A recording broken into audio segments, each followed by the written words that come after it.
Solstice was inspired by games like Pentagram and Knights Lore on the ZX Spectrum. These adventures were part of the Sabreman Series created by Ultimate Play the Game, which is now known as Rare. But a small team of 3 people with big ideas set out to make a puzzle platformer. For a year and a half, Solstice went through many prototypes, most of which were made to see what restrictions the NES would have and kind of get to play around in the environments to get some ideas. Once the engine was in place, it would set in motion the wheels to start building the puzzles, creating the music, and really fleshing out all of the rooms. This isometric maze will push your mind and test your reflexes to their very limits as you enter Kastle Rock to find the staff of Demnos.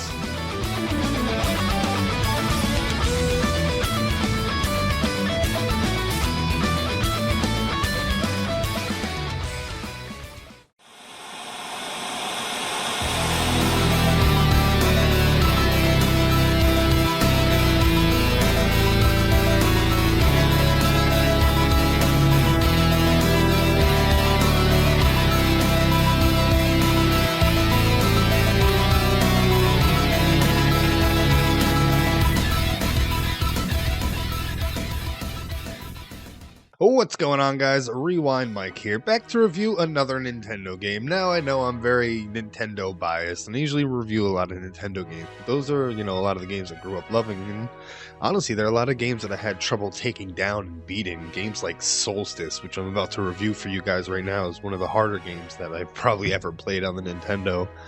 Always enjoyed playing it, ton of fun, but, I'd only get like 10 minutes into it, and that kind of be it. Now, I'm going to kind of break the story down for you. It's like this massive, huge story that, takes up probably like 5 or 6 pages in the manual. It's honestly really ridiculous. It pretty much goes like this. So, this evil wizard Morbius kidnaps this woman Eleanor, who is the princess of an island Arcadia, that this buffed out fucking wizard lives on.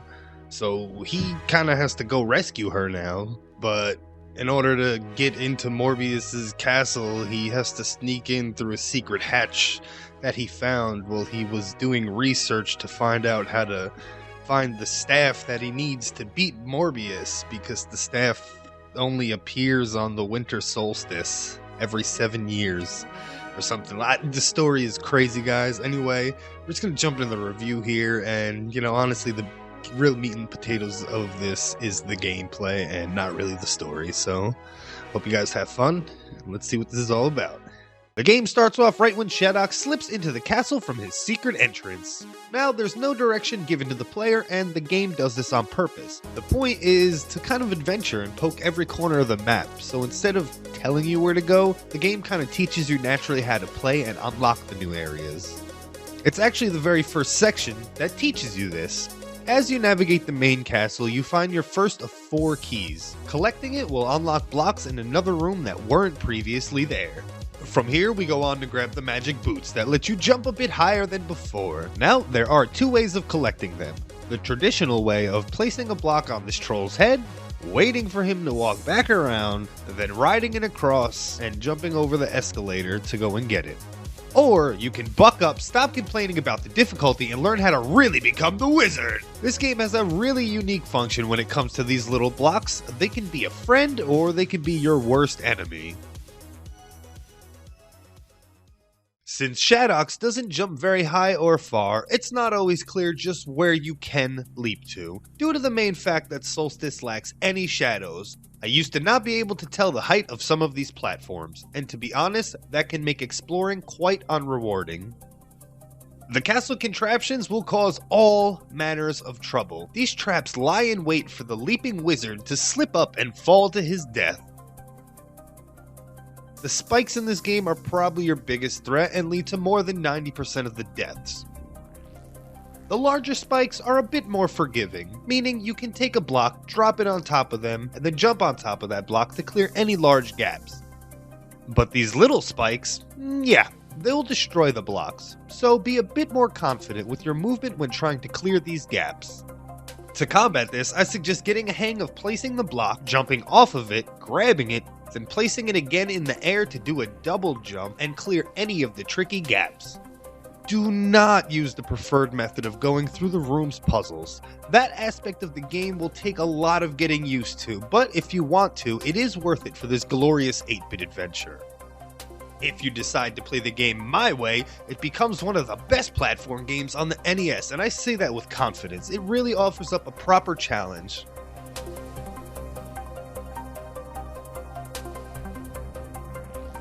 The music for Solstice is honestly one of the selling points, and I really didn't know who the composer was until I started looking into it, and once I found out who it was, I instantly knew who to ask if somebody else wanted to inform you guys a little bit more about him, because I honestly didn't know all of the games that he did until, like I said, I started researching it, and I started seeing all these games that I love, and I'm like, not only do I like these games, but their music's fucking awesome too, so I brought somebody aboard to talk about it. Like I said, Nico the Wiiguy, you want to take this away?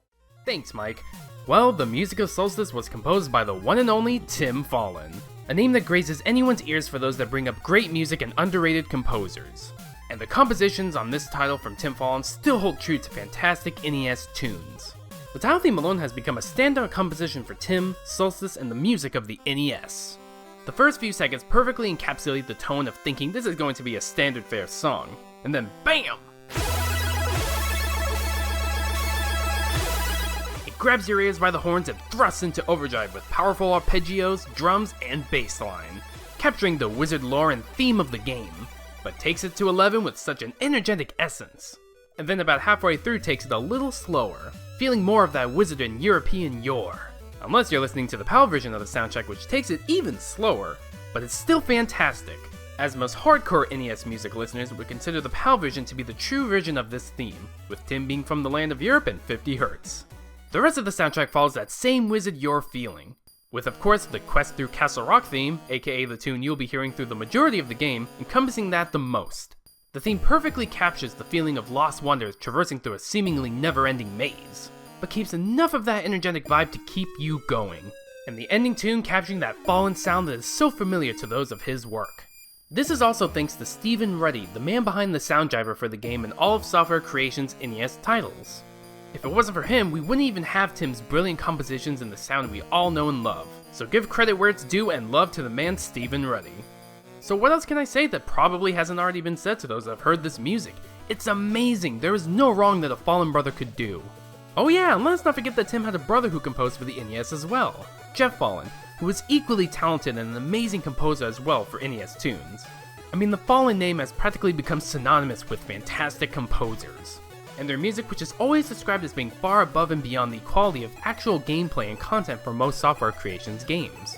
And to fill you in about the developer of Solstice, Software Creations, in the NES days they were known for developing games based on television, movie, or comic book IPs, with Silver Surfer probably being their most well-known and notorious title. This makes Solstice stand out even more among the games they did. While they also handled ports from arcade or home computer titles and the previously mentioned licensed IPs, that makes Solstice and Treasure Master one of the only original games they developed, and even then, Treasure Master was made for a competition to be held by MTV. So if you really want to get technical, Solstice was the only true original game Software Creations did for the NES, and helps that they produced it themselves. And the Follin brothers have cemented themselves as NES composing legends, and it takes a brilliant sound and a wonderful sense of composition to make it so. Back to you, RewindMike. Thanks, Nico. That was really awesome. Honestly, I didn't know that Software Creations made games like Sky Shark and Terminator 2, because I love those games. Obviously, they made Solstice, and I love this game too, so that was really kind of cool. Thanks for informing us about that. But we're going to jump right back into the review, and we're going to wrap this up, guys. To assist in this rescue mission, Shadox has brought a few handy potions along. The blue potion puts a shield over Shadox, allowing him to avoid taking damage from any of the enemies on the stage. The purple one will destroy anything moving on the screen, and to be honest, it's your only way of dispatching enemies, so use it sparingly. The yellow potion stops time in its tracks and allows you to push around blocks and enemies, so this will help you get through a few of the more tricky rooms. But if you try to jump on top of the enemy's head, it will kill you, but in combination with the blue shield, you can cross some gaps, so it does help. And lastly, the green potion will reveal any hidden platforms in a room, and this can be really useful for the first few times going through the room, but once you learn where those platforms are, you can kind of blindly jump at them. As useful as these potions become, the refills for them are just as scarce. So inventory management is important, and I say this because the menu screen is kind of a pain. In order to access it, you have to press the select button. It displays the map, how many pieces of the staff you've collected, and lets you choose from the different potions that you have. To use them, you have to press the start button. Now, because of the start button being the use, I found myself using potions by accident more often than none. Every time you open the menu, the potion that your indicator is on will automatically equip. There is no way to stop this from happening. I had to start the game over many times because of it, and it got real annoying fast. As the first few playthroughs will have you checking that map often. The castle is huge and houses more than 150 rooms, not all of which need to be visited, but still, there's going to be a lot of poking around and exploration. To subside the difficulty, there are hats that serve as lives and credits that serve as continues. If you die and you use one of those credits, you spawn in the exact place it was collected from. To further set you back, you're only given back the items that you had at the moment that you collected that credit. Well, I guess I had more to say about that game than I thought I was. I didn't think the video was going to run for as long as it did, but that's a pretty long one. You know, I hope you guys tuned in for the whole thing, and I hope you guys really enjoyed it too. The purpose of this video is kind of, you know, to understand the game a little bit, because it was really like one of those misunderstood games where like I didn't really quite know what was going on, so it was like hard for me to beat at the time. But like now that I took the time to sit down and like kind of figure out what's going on, and like, you know, I looked up some little cool tricks and stuff like that, I totally got the game down. Beat it in like 20 minutes now. Every single time I fire it up, I beat it with no problem. So like, just a little bit of patience with it, you know, and, you know, take some of those tips I gave you guys in advance and, you know, try to make your way through it. If any of you guys actually wind up beating this because of my tips, let me know. That'd be fucking awesome, because the more people that take this down and the more people that talk about it, the better.